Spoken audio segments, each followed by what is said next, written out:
오늘은 도리어 두려워하라라는 제목으로 하나님 말씀을 살펴보고자 합니다. 같이 말씀을 보실까요? 이 사람아, 내가 누구이기에 감히 하나님께 반문하느냐? 지음을 받은 물건이 지은 자에게 어찌 나를 이같이 만들었느냐 말하겠느냐? 말씀을 통해 무엇을 깨닫게 되십니까? 로마서 9장 20절 말씀을 통해 무엇을 깨닫게 되시냐는 거예요. 하나님께서 사도 바울을 통해 인생의 주관자여 구원자이신 하나님께 우리들은 감히 반문할 자격이 없음을 드러내고 있음을 깨닫게 되십니까? 지음을 받은 물건은 지은 자에게 어찌 나를 이같이 만들었습니까? 라고 감히 반문할 자격이 없다는 것을 깨닫게 되시냐는 거예요. 이는 어떠한 의미인 겁니까? 피조물인 우리들은 조물주이신 하나님께 감히 반문할 자격이 없다는 거예요. 피조된 모든 만물은 조물주이신 하나님께 왜 이런 거예요? 왜 저런 거예요? 라고 감히 반문할 자격이 없다는 거죠. 이렇게도 표현할 수 있는 겁니다. 창조되어진 우리들은 우리들을 창조하신 하나님께 감히 반문할 자격이 없다는 거죠. 하지만 우리가 일상을 살아가면서 무엇을 확인케 됩니까? 우리가 무엇을 부인할 수 없나요? 그럼에도 불구하고 우리들은 항상 반문하기를 좋아한다라는 것을 부인할 수가 없어요. 말씀도 그 단적인 예를 보여주는데 누구를 통해 보여줍니까? 창조물인 사람이 하나님께 어떻게 반응했는지를 통해서 보여줍니다.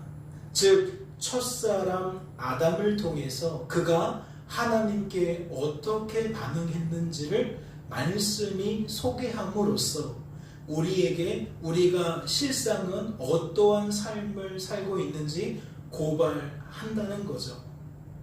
말씀을 같이 보실까요? 창세기 2장 16절과 17절 말씀을 보면 하나님께서 에덴 동산을 지으시고 그 동산 안에 첫사람 아담을 두시고 이렇게 말씀하십니다. 여호와 하나님이 그 사람에게 명하여 이르시되 동산 각종 나무의 열매는 내가 임의로 먹되 선악을 알게 하는 나무의 열매는 먹지 말라. 내가 먹는 날에는 반드시 죽으리라 하시니라. 하나님은 동산 각종 나무의 열매는 마음껏 먹으라고 말씀하셨어요. 단 하나 선악을 알게 하는 그 나무의 열매는 먹지 말라고 하셨습니다. 그것을 먹으면 너는 반드시 죽을 거라고 말씀하셨다는 거죠. 그러면 피조물인 사람은 어떻게 반응해야 돼요? 창조주이신 하나님의 말씀대로 반응해야 돼요. 하나님의 말씀대로 모든 것을 임의로 먹되 무엇은 먹으면 안 돼요? 선악을 알게 하는 그 나무의 열매는 먹으면 안 돼요. 그런데 말씀은 그 결과를 어떻게 드러내죠? 여자가 그 나무를 본즉 먹음직도 하고 보암직도 하고 지혜롭게 할 만큼 탐스럽기도 한 나무인지라 여자가 그 열매를 따먹고 자기와 함께 있는 남편에게도 주매 그도 먹은지라. 첫사람 아담은 어떻게 반응했습니까? 피조물인 아담은 조물주이신 하나님께 반역을 행했습니다. 창조물인 아담은 창조주이신 여호와 하나님의 목전에서 악을 행했다는 거죠. 즉 먹지 말라 하셨지만 먹으면 반드시 죽는다고 하셨지만 첫사람 아담은 먹었다는 거예요. 말씀을 더 보실까요? 그 과정 중에 이러한 내용이 담겨 있습니다. 뱀이 여자에게 이르되 너희가 결코 죽지 아니하리라. 너희가 그것을 먹는 날에는 너희 눈이 밝아져 하나님과 같이 되어 선악을 알 줄 하나님이 아심이니라. 창조주이신 하나님의 말씀보다 피조물에 불과한 뱀의 말을 무엇하고 있습니까? 더 신뢰하고 있습니다. 부모의 말보다 친구의 말을 더 신뢰하고, 가족의 말보다 가족이 아닌 사람들의 말을 더 신뢰한다는 거죠. 가까운 사람의 말보다 가깝지 않은 사람의 말을 더 신뢰한다는 거예요. 그런데 이것과는 조금 간극이 크죠. 창조주이신 하느님의 말은 경히 여기고 피조물에 불과한 뱀의 말은 중히 여겼으니 무언가 같은 결이기는 하지만 비교가 불가한 차이가 있다는 것을 우리는 알 수 있어요. 그러니까 비교가 불가인 대상인데 사람은 어떻게 반응했다? 어리석게 반응했다. 창조주인 하나님의 말씀을 피조물에 불과한 뱀의 말보다 경히 여겼다. 가볍게 여겼다. 뿐만 아니라 3장 6절을 보면 또 어떠하다라는 것도 알 수 있죠. 창조주이신 하나님보다 피조물에 불과한 여자를 더욱 신뢰했다는 것을 알 수 있어요. 하나님보다 뱀의 말을 신뢰했듯이 하나님보다 여자의 말을 더욱 신뢰했다라는 거죠. 그러니 피조물이라는 창조물이라는 그 존재됨만으로도 우리는 우리의 창조주에게, 조물주에게 감히 반문을 할 수가 없는데 그 한 행동을 보니까 하나님께 반역을 했어요. 하나님께 악을 행했어요. 그러니까 피조물인 우리의 상태는, 창조물인 우리의 상태는 더더욱 어떠한 상태일 수밖에 없는 겁니까? 더더욱 반문할 수 없는 상태인 겁니다. 이미 자격이 없는데 조금이라도 있다면 그 조금이라도 잃어버린 상태라는 거죠. 하나님 앞에 아무것도 우리는 주장할 것이 없는 그러한 존재라는 거예요. 하지만 말씀을 곰곰이 생각해 보세요. 이 사람아, 내가 누구이기에 감히 하나님께 반문하느냐? 이 말씀은 무엇을 전제하고 있는 거죠? 하나님께 반문하고 있는 사람을 전제하고 있는 겁니다. 창조주이신 하나님께 피조물이 반문하고 있다는 것을 전제하고 있다고요.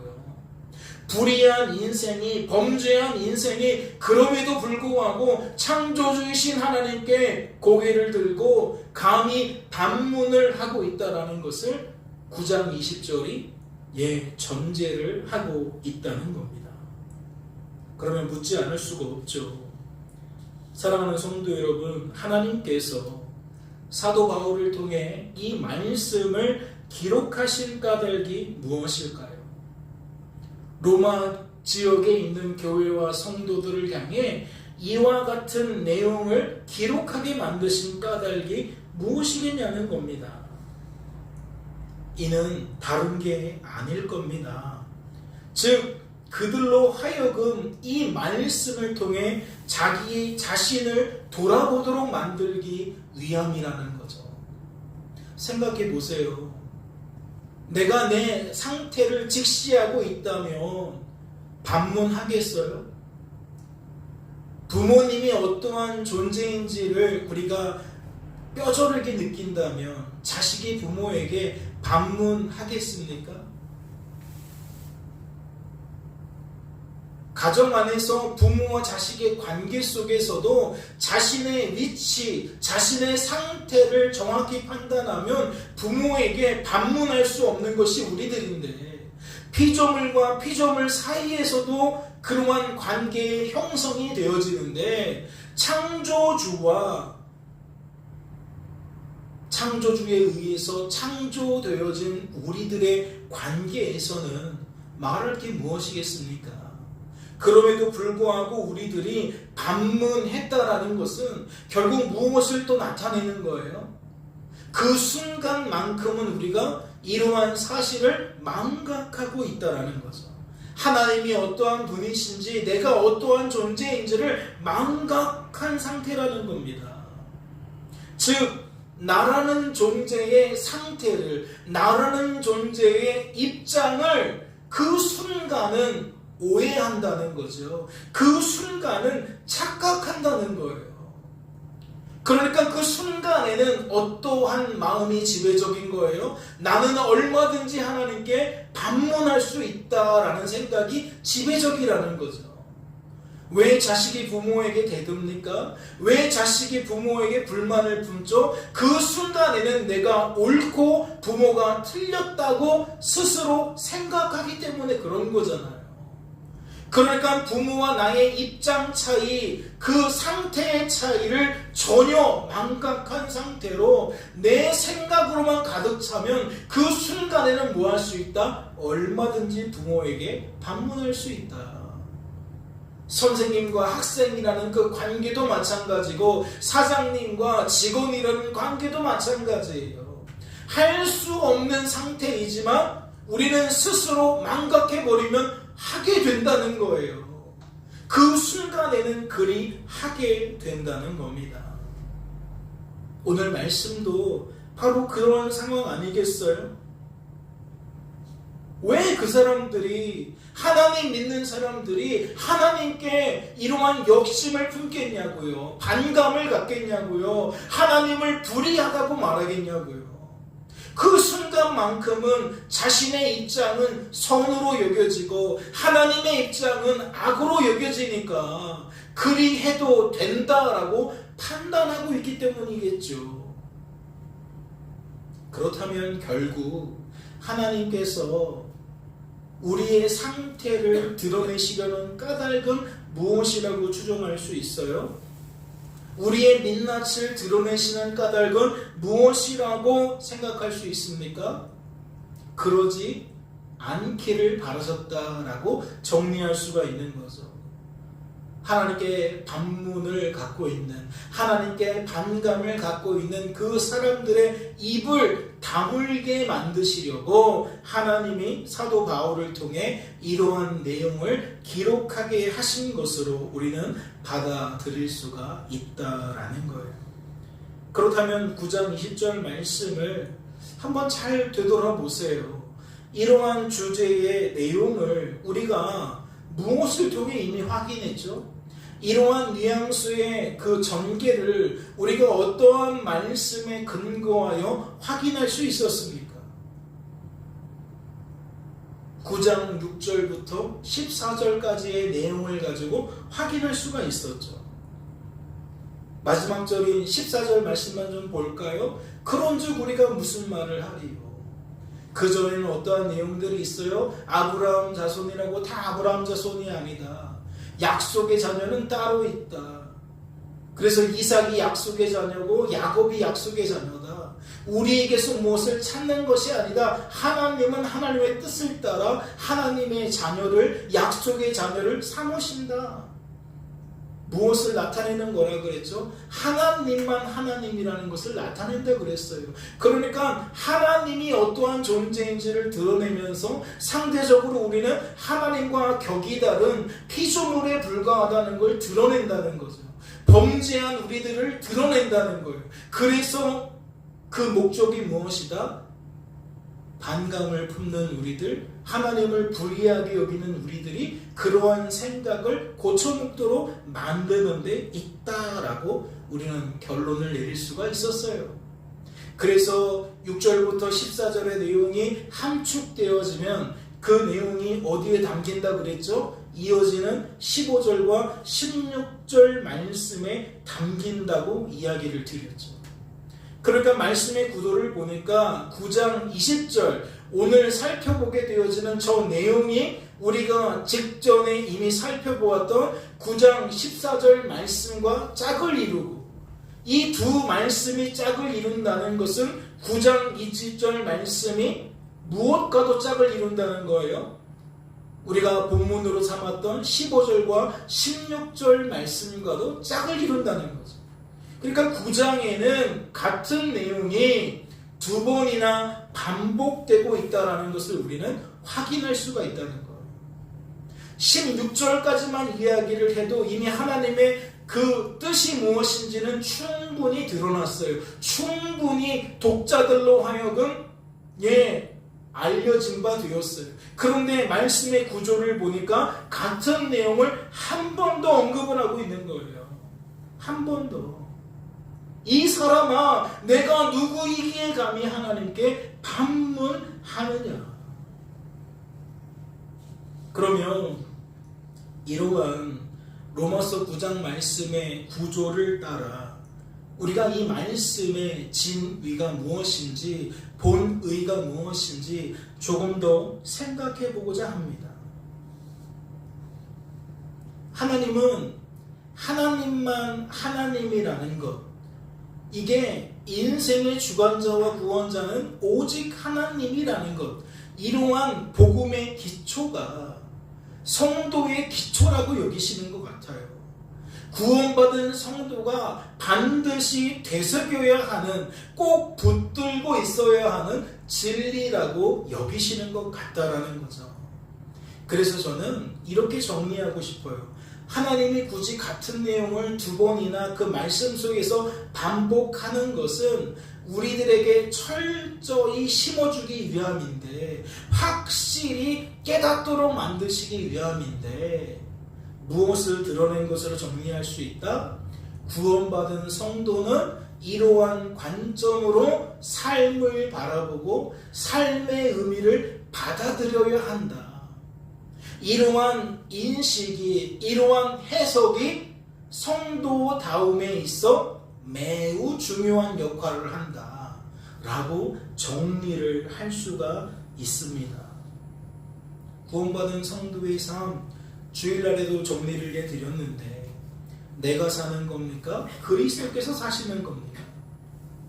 말씀은 긋는 그대로 그런즉 이제는 더 이상 내가 사는 것이 아니오라 그랬어요. 이건 뭘 뜻해요? 성도 되기 전에는 삶을 내가 사는 것으로 바라보고 받아들였다는 거예요. 그런데 이제는 그렇게 받아들이지 않고 그리스도께서 사시는 것으로 받아들인다는 거예요. 그리고 그 그리스도께서 사시는 것으로 받는다는 이야기의 핵심은 무엇이냐? 하나님만 하나님이라는 거예요. 내가 사는 것으로 인생을 여기는 건 나라는 존재의 자리를 확보하는 거예요. 하나님을 믿든 안 믿든 나라는 존재를 하나님 옆자리에 앉혀놓는다라는 거죠. 하나님은 온 우주 만물을 다스리지. 그러나 내 인생을 다스리는 건 나야. 나는 하나님과 같이 내 인생을 다스리는 존재야. 그게 뭐예요? 나도 하나님처럼 여기는 사상이에요. 그리고 예수 믿지 않는 사람은 하나님을 지워버리죠. 하나님은 무슨 하나님? 내 인생은 다 내가 주관해 가는 거지. 내가 오늘 성실하고 내가 오늘 왼쪽을 선택하면 내일은 좋은 결과가 있는 것이고, 내가 오늘 불성실하고 게으르고 B를 선택하면 내일은 안 좋은 결과가 펼쳐지는 거지. 결국 내가 무엇을 선택하느냐의 문제고 어떠한 자세를 가지고 살아가느냐의 문제야 라고 하나님을 믿지 않는 사람들은 생각한다는 거죠. 그러면 성도는 주로 어디에 끼일 때가 많은 거예요? 하나님만 하나님으로 여기거나 하나님은 하나님으로 여기거나지. 즉 하나님만 여기거나 하나님만 하나님이 아니라 나도 하나님인 것처럼 여기는 게 성도의 딜레마라는 거예요.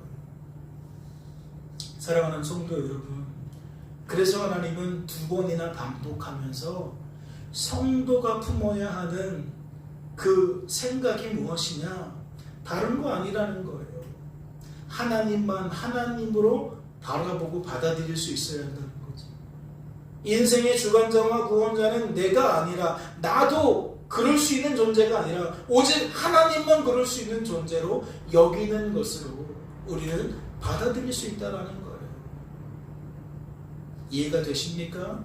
그냥 두 번이나 말한 게 아니라 철저하게 성도가 어떠한 인식을 갖고 살아가야 되는지를 깨닫게 해주기 위해서 같은 장 안에 두 번이나 반복했다라는 거죠. 그리고 두 번째로는 이것도 생각해 볼 필요가 있어요. 우리는 기본적으로 죄에 부합하는, 죄된 본성에 부합하는 생각과 감정과 의지로 똘똘 뭉쳐있는 사람들이에요. 그러니까 우리는 기본적으로 습성이 어떠한 인식체계를 갖고 있느냐? 인생은 내가 사는 것이라는 체계를 갖고 있다는 거예요. 예수 믿어도 바로 이 체계가 늘 우리를 죄의 자리로 끌고 간다는 거죠. 하나님을 자꾸 지워버리고 하나님의 자리에 하나님이 아닌 것을 앉혀놓는다는 거예요. 그 대표적인 게 바로 나라는 존재인 거죠. 그런데 두 번이나 왜 강조하였느냐? 하나님의 도움이 없이는 이게 변화가 안 된다는 것을 알려주기 위함이라는 거예요. 사람들은 예수 믿으면 나는 이제 스스로 해결할 수 있는 것처럼, 새로운 기능이 탑재된 것처럼, 새로운 능력이 부여된 것처럼 생각하는 사람들이 있어요. 그러나 그러한 사람들의 일상을 들여다보면 전혀 아닌 거죠. 예수 믿기 전이나 똑같은 거예요. 여전히 내가 내 힘으로 살아가는 일에 앞장서가고 있는 거예요. 어떠한 고백이 없어요? 하나님의 일하심이라는 고백이 없어요. 예수 믿기 전에도 이것은 내가 한 게 아니라 누구의 도움이야 정도로 하나님을 생각하지, 내 인생의 범사에 하나님께서 모든 선한 열매에 관여하셨다라고 생각하지는 않아요.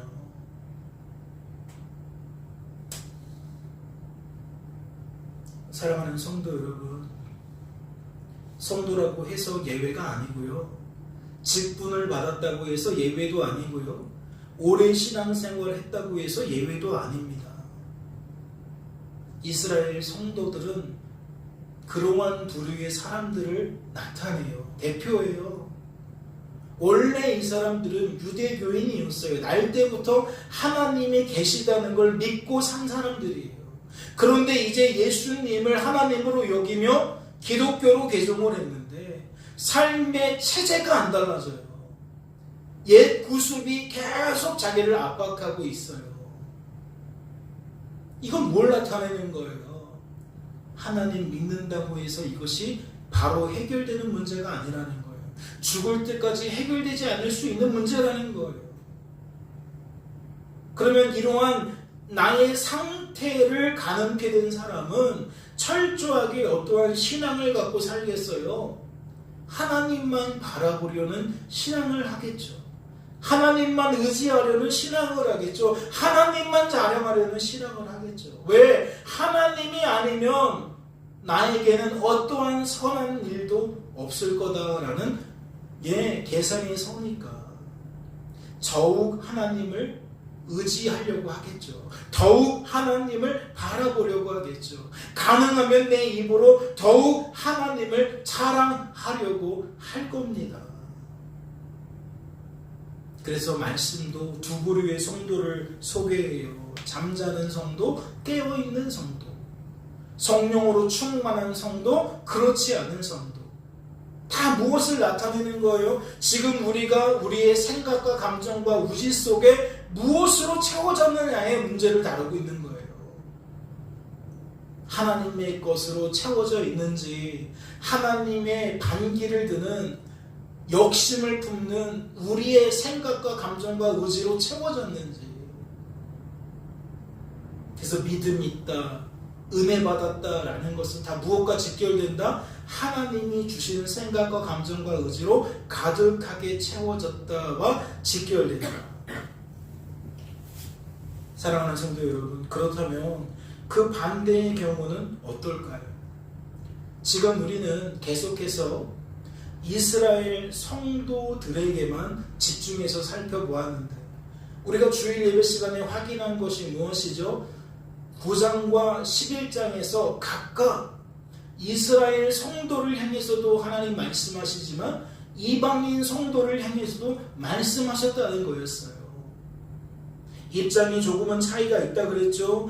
이스라엘 성도들은 오랫동안 하나님과 특수한 관계를 맺고 신앙생활을 해오던 민족이었지만 지금 그들의 형편은 어떠하다 그랬어요? 교회 안에 열세했다 그랬어요. 교인의 수가 비약적으로 이방인에게 쏠려 있다는 거죠. 자신의 동포들은 교회 안에 들어온 자들이 별로 없다는 거예요. 그래서 그들은 하나님께 무엇했어요? 반감을 품었어요. 하나님 불의하다고 주장했다고요. 근데 이방인의 상황은 어때요? 그들은 하나님을 수천 년부터 믿어온 그런 전통이 없어요. 오랜 세월이 없어요. 그냥 당대에 전도자를 통해서 가문과 상관없이 예수 믿게 되어진 사람들이에요. 그런데 그들의 삶에는 무엇이 있어요? 기가 막힌 열매들이 있어요. 전도하면 전도할수록 친구들이 교회에 나오는 거예요. 이웃이 교회에 나오는 거예요. 어느덧 보니까 교회 구성원에 태반이 이방 사람들인 거예요. 그러니까 하나님 한편에서는 신명나고 한편에서는 정말 우울할 수밖에 없는 입장 차이가 나타나는 거죠. 그런데 하나님이 그 좋게만 여겨질 수 있는 이방인 성도들에게 어떻게 말씀을 하셨습니까? 17절과 18절 말씀을 보면 그 내용의 줄기를 확인할 수가 있는데, 또한 가지 얼마가 꺾이었는데 돌 감람나무인 내가 그들 중에 접붙임이 되어 참 감람나무 뿌리의 진액을 함께 받는 자가 되었은즉 그 가지들을 향하여 자랑하지 말라. 자랑할지라도 내가 뿌리를 보존하는 것이 아니요 뿌리가 너를 보존하는 것입니다. 그 말씀의 취지가 뭐예요? 한껏 고향된 사람들, 한껏 기쁨에 들떠 있는 사람들에게 찬물을 끼얹는 거죠. 직설적으로 말하는 거예요. 야, 이러한 결과 너희들과 상관없어. 지금 너희들이 이 교회 안에 과반수를 차지하게 된 거, 정통 이스라엘 사람들보다 더 많은 수를 이루게 된 거, 그거 너희들 때문 아니야. 너희들이 이스라엘 사람들보다 좀 나아서 천만의 말씀, 너희들이 이스라엘 사람들보다 탁월해서 천만의 말씀. 이러한 삶의 결과는 너희와 상관없이 하나님인 내가 나의 뜻을 따라 이루어낸 결과야. 지금 그러한 이야기를 하고 있는 거예요. 그러면 하나님이 잘 나가고 있는 상황 속에서 한껏 고향될 수 있는 이방인 성도들에게 무엇을 가르치신 거죠? 하나님만 하나님이라는 걸 가르친 거예요. 공부 못하는 사람은 비관할 수 있지만 공부 잘하는 사람은 교만할 수 있잖아요. 그런데 하나님이 말씀하신 거라고요. 공부 잘하는 사람이 교만 떨지 못하도록 야, 이거는 너와 상관없어. 내가 일방적으로 준 축복이야 라고 말씀하셨다고요. 무엇을 가르쳐 주시려고? 하나님은 네가 아니라 나라는 것을 가르쳐 주시려고. 너의 인생을 책임지고 구원에 가는 것, 주관에 가는 것, 그건 네가 아니라 나라는 것을 가르쳐 주시려고. 같은 내용이라는 것을 우리가 점검한 거예요. 왜 나만 이렇게 공부 못해요? 왜 하나님 나는 왜 안 도와줘요? 나도 하나님께 기도하면서 열심히 공부했는데 왜 내 성적은 맨날 이래요? 하나님 너무하신 거 아니에요? 라고 말하는 사람에게도 찾아가서 하나님이 야, 하나님은 나지 네가 아니야 라고 말씀하셨다면, 반대의 상황, 열심히 하면 열심히 하는 대로 성적이 쑥쑥 올라가는 사람, 그러면서 공부 못하는 사람한테 아, 공부가 제일 쉬웠어요, 그러면서 난 공부가 제일 좋아요, 막 이런 소리나 했었는, 그러면서 내면을 들었다 보니까 엄청 교만한, 하나님이 한마디 하시는 거죠. 똑같이 야, 하나님은 네가 아니라 나야. 그럼 결국 하나님의 의도는 뭔 거예요? 우리가 잘 나가든 잘 나가지 않든, 내가 원하는 대로 되어지든 원하는 대로 되어지지 않든 뭐 하라는 거예요? 하나님 바라보라는 거예요. 하나님 의지하라는 거예요. 하나님 자랑하라는 거예요. 하나님 안에서 그 삶의 결과를 해석하라는 거죠.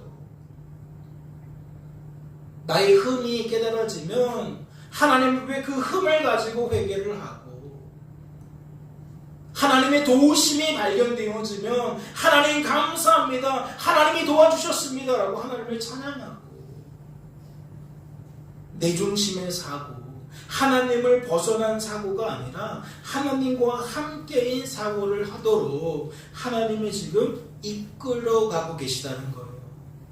그렇다면 오늘 19절과 20절 말씀은 어떠한 의미라고 말할 수 있을까요? 그러면 내 말이 가지들이 꺾인 것은 나로 접붙임을 받게 하려 함이라 하리니 옳도다. 그들은 믿지 아니함으로 꺾이고 너는 믿음으로 섰느니라. 높은 마음을 품지 말고 도리어 두려워하라. 내용을 하나씩 살펴볼까요?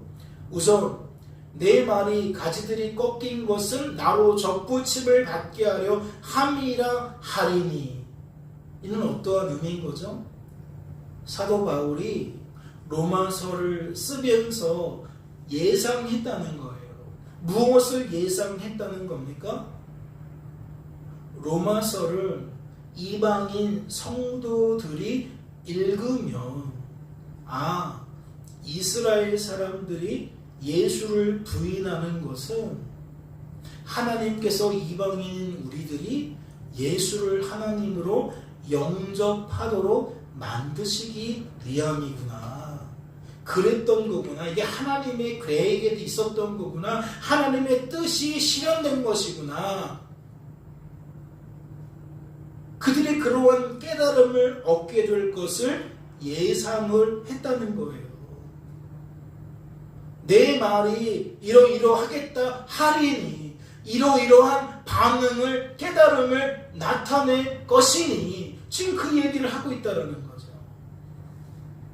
대단히 중요한 얘기 아닐까요? 말씀을 읽으면서 뭘 발견한 거예요? 내 삶은 우연히 되어지는 삶도 아니고, 그냥 어쩌다 보니 되어지는 것도 아니고, 사람 때문에, 환경 때문에 되어지는 것도 아니고, 인생을 주관하고 구원하는, 살아서 역사하시는 하나님의 뜻대로 되어진 것임을 말씀을 읽는 중에 독자들이 깨닫고 인정하고 고백하게 될 것을 예상했다는 거예요.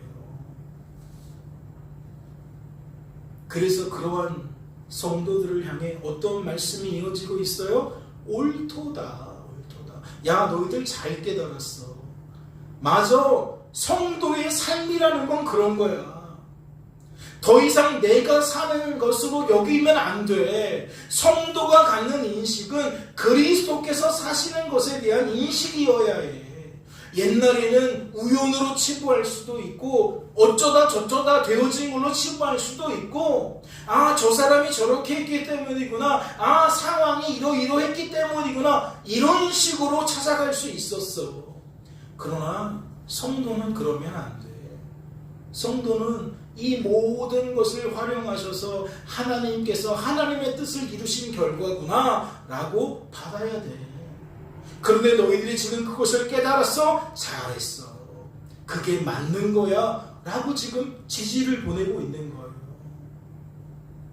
그러면 그들은 믿지 아니함으로 꺾이고 너는 믿음으로 섰느니라 라는 말씀은 무엇을 의미할까요? 한쪽에서는 예수님을 부인하고 한쪽에서는 예수님을 받아들였다는 거예요. 영접했다라는 것은 생각 속에 예수님을 받아들였다는 거예요. 그러면 하나님 안에서 그걸 어떻게 표현하는 게 정확한 표현일까요? 하나님께서 믿어지게 만드셨다고 표현하는 게 정확한 표현이겠죠. 아까도 말씀을 드렸잖아요. 우리는 기본적으로 어떠한 생각과 감정과 의지를 탑재한 존재들입니까? 하나님과 늘 반대편에 서 있는 생각과 감정과 의지를 탑재한 존재들이에요. 그러니까 뭐든지 내 뜻을 우선하는 존재들이라고요. 하나님의 뜻이 우선일 수가 없는 거예요. 내가 맞다라고 인정해야 그것도 하나님의 뜻인 거지, 내가 인정할 수 없으면 아무리 그게 성경이고 하나님 말씀이라도 내 삶으로는 상관없는 거라는 거죠. 우리는 그런 인생들이라는 거예요. 그런데 나는 믿었다, 저 사람들은 믿지 않았다. 믿지 않았다는 게 바로 그 표현인 거고, 믿었다라는 건 뭐라고요? 하나님이 믿지 않는 우리들을 믿게 만드셨다라는 표현이라는 거예요. 뭘 바꾸셨다는 거죠? 생각을 바꾸셨다는 거예요. 10사람이 들어도 10사람이 한결같이, 야, 예수는 무슨 그 예수가 사기꾼 아니야? 야, 꼭 뭐 예수님 꼭 믿어야 돼? 그냥 저마다 좋은 거 믿으면 되지? 자기 방식대로 믿으면 되지? 이럴 판인데, 그 중에 한 사람, 아, 그래요? 저 예수님 믿을게요. 왜 그런 일이 벌어지느냐? 왜 생각이 달라지느냐? 그 생각을 변화시키는 하나님 때문이라는 거죠. 그래서 하나님이 믿음을 주셨다라는 것은 생각을 바꿔주셨다라는 것과 다를 바 없어요. 더 구체적으로 설명하면 생각과 감정과 의지를 믿음의 부합하도록 바꿔주셨다라는 표현이 정확한 거죠. 그래서 또 이어지는 말씀은 무엇입니까? 높은 마음 품지 말라는 거예요. 하나님께서 하신 일인데 내가 한 일로 여기면 높은 마음 품죠. 내가 열심히 해서 내가 남들보다 정말 덜 자고 그래서 높은 성적 받았어요. 그래서 서울대 들어갔어. 그 높은 마음 품을 만도 하죠. 남들이 어려워하는 시험 한 번에 덜컥덜컥 붙어버리고 남들이 어려워하는 일들 척척 해내면 높은 마음 품을 만하죠. 그런데 말씀은 이야기하는 거예요. 너는 높은 마음을 품지 말아라. 왜요? 뿌리가 너를 보존하는 거지 내가 뿌리를 보존하는 게 아니라는 거예요. 하나님의 도우심이 먼저였다는 거예요. 하나님의 일하심이 먼저였다는 거예요. 내가 사는 것과 그리스도께서 사시는 것은 완전히 전혀 다른 인식체계인 거예요. 똑같은 일을 두고 전혀 다르게 바라보고 전혀 다르게 받아들이게 된다는 거죠. 그러니까 높은 마음 품지 말라는 건 내가 뿌리를 보존하는 게 아니라 뿌리가 너를 보존하는 것이니까 자랑하지 말라는 그 말씀과 완벽하게 일치하는 말씀인 거예요. 하나님께서 하신 일을 내가 한 일로 여기지 말아라. 너희들의 열심이 아니라 하나님의 열심이다. 그러니 자랑하려면 사람 자랑하지 말고 하나님을 자랑해라. 아브라함 자랑하지 마라. 다윗 자랑하지 마라. 바울 자랑하지 마라.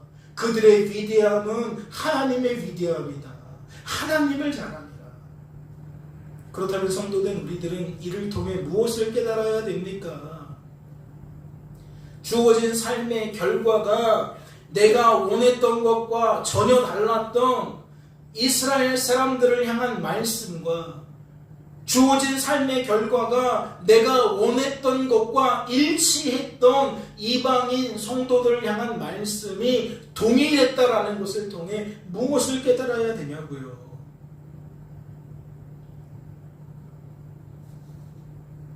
우리는 제한 둘 필요도 없어요. 성공할 때만 복음이 깨달아지는 것도 아니고 실패할 때만 복음이 깨달아지는 것도 아니고 그건 다 우리의 선입견인 거예요. 하나님 지금 말씀하신 거예요. 보고 싶은 결과를 보게 되든 보고 싶지 않은 결과를 보게 되든 양당 간의 모든 결과를 통해서 우리들은 무엇을 깨달아야 된다? 하나님만 하나님이라는 것을, 인생의 주관자와 구원자는 하나님이라는 것을 깨달아야 된다. 지금 그 얘기를 하고 있는 거예요. 성도는 공부를 잘해도 하나님만 하나님만이고 공부를 못해도 하나님만 하나님이라는 거죠. 그 입술에 사람 자랑은 나올 게 없어요. 하나님 자랑만 나온다고요.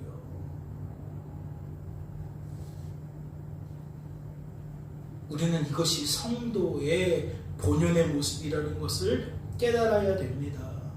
범사에 감사하라는 건 이러한 경우에서도 저러한 경우에서도 우리는 감사할 수 있다라는 것을 전제하는 거예요. 왜요? 하나님이 잘된 것 속에서도 깨닫게 하시면 감사할 수 있는 거고, 안 된 것 통해서도 깨닫게 하시면 감사할 수 있는 거니까. 우리는 하나님 안에서 우리가 범사에 감사할 수 있는 길이 열렸다라고 생각해야 되는 거고, 애당초 하나님의 도우심이 없으면 잘 돼도 하나님께 감사 안 하고 잘 안 돼도 하나님께 감사하지 않아요. 이쪽에서는 하나님 불평은 할 수 있을 것이고 저쪽에서는 사람 칭찬, 사람 자랑은 하겠죠. 하나님을 향하여 시선이 모아지지 않는다고요. 하나님 자랑으로, 하나님 영광으로 나타나지 않는다는 거죠. 그래서 오늘 말씀은 이렇게 맺고 있는 거잖아요. 도리어 두려워하라. 그래서 이 말씀이 이 깨달음의 정점이라고 이야기할 수가 있는 거예요. 생각해 보세요. 나도 하나님인 줄 아는 인생은, 나를 하나님인 줄로 아는 인생은 이러한 이야기를 결코 받아들이려고 하지 않아요. 나도 내 인생의 주관자와 구원자라고 여기는 인생은 이러한 진리를 진리로 여기지 않는다고요. 왜? 그 사람에게는 사람 중심의 사고가 제일 우선이기 때문에, 가장 먼저이기 때문에 이 길로 나올 수가 없는 거예요. 계속 그 속에서만 맴돌 수밖에 없는 거예요. 오히려 그러한 사람들은 사람 무시한다고 발끈해요. 왜 나를 부정하냐고, 왜 나를 무시하냐고 발끈한다고요. 그러니까 복음이 여전히 인생을 내가 사는 것으로 여기는 사람에게는 수용될 리가 없어요. 받아들여질 리가 없어요. 오히려 그들은 높아진 그 마음을 교만이라고 부르는 것이 아니라 정당한 반응이라고 부를 거예요. 최선을 다해 공부했는데, 남들 놀 때 쉬지 않고 공부했는데, 그래서 서울에 원하는 대학교 진학했는데, 그건 저 사람의 역할이지, 저 사람의 선택이지, 저 사람이 칭찬받아야 하지. 그걸 성경에서는 높은 마음이라고 부르지만 그 사람들은 그런 걸 높은 마음이라고 여기지를 않는다는 거예요. 정당한 해석이라고 여긴다는 거죠.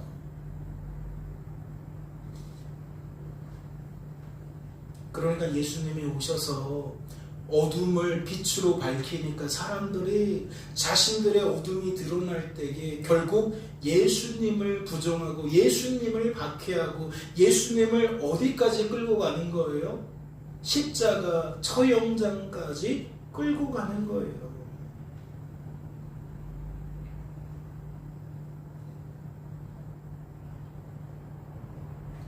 높은 마음을 품지 말고 도리어 두려워하라.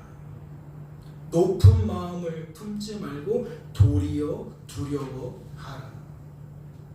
우리는 어떤 마음으로 살아요? 부모님에게 자식이 왜 불만을 품을까요? 선생님에게 학생이 왜 불만을 품을까요? 직장 생활하는 사람들이 사장님에게 왜 불만을 품을까요? 백성들이 대통령에게 왜 불만을 품을까요? 하나님 믿는 사람은 세상 사람들이 말하는 것을 앵무새처럼 따라가야 될까요? 아니면 새로운 해석을 가지고 새로운 인식을 가지고 살아가야 할까요?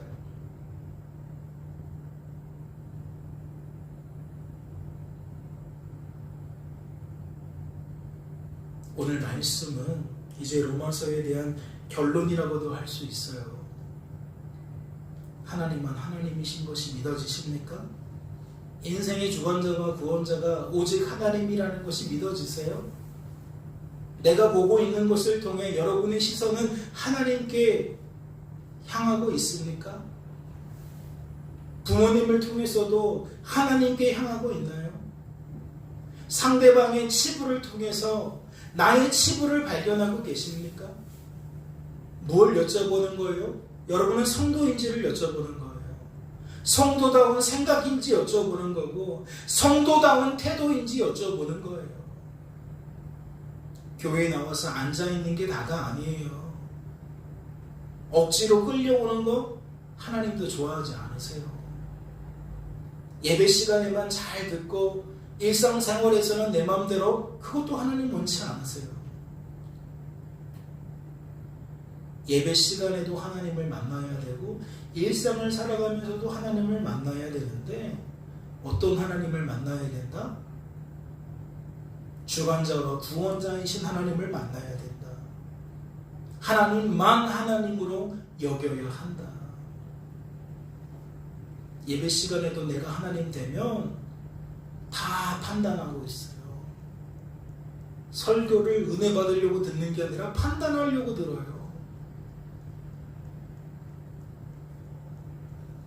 다시 한번 이야기를 드릴게요. 하나님만 하나님이신 것을 망각하지 마세요.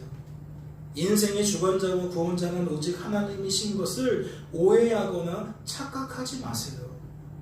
오히려 말씀처럼 삶 속에서 날마다 순간마다 은혜 베푸시는, 믿음 주시는 하나님 안에서 높은 마음 품지 말고 오히려 도리어 하나님을 경외하는, 두려워할 줄 아는 마음을 품게 되시기를 주님의 이름으로 소망합니다. 잠시 기도하겠습니다. 하나님 아버지 감사합니다.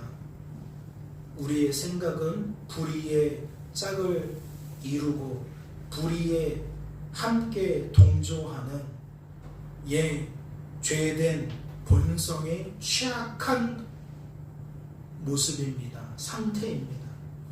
그러나 이러한 내 민낯을 망각하게 되는 순간 우리는 내 자신을 근사하게 여기게 됩니다. 무한한 가능성의 존재로 여기게 됩니다. 하나님 안에서만 가능성이 있습니다. 하나님이 유일한 가능성입니다. 하나님, 진정한 평화는 하나님과 연합을 통하여서 누리게 되어짐을 깨닫습니다.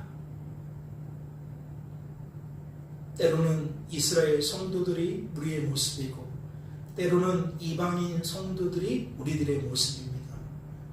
우리는 주어진 삶의 결과를 따라 이러하듯 저러하듯 춤을 추는 인생입니다. 그러나 주님, 말씀의 지향점은 하나임을 발견했습니다. A라는 입장에서도 우리는 하나님만 하나님인 것을 깨달아야 되고 B라는 입장에서도 하나님만 하나님이라는 것을 깨달아야 됨을 확인했습니다. 나를 끼워넣는 것을 포기하게 하여 주옵소서.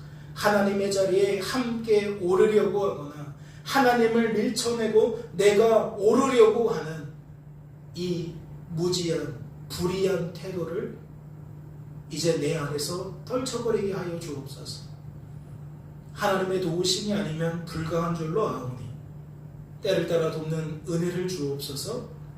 말씀에 부합하는 생각과 감정과 의지로, 즉 믿음으로 충만하게 하여 주옵소서. 주께서 우리를 붙들어 주실 줄로 믿고 감사드리며 이 모든 말씀 우리를 주에서 구원하신 예수님의 이름으로 기도하옵나이다. 아멘.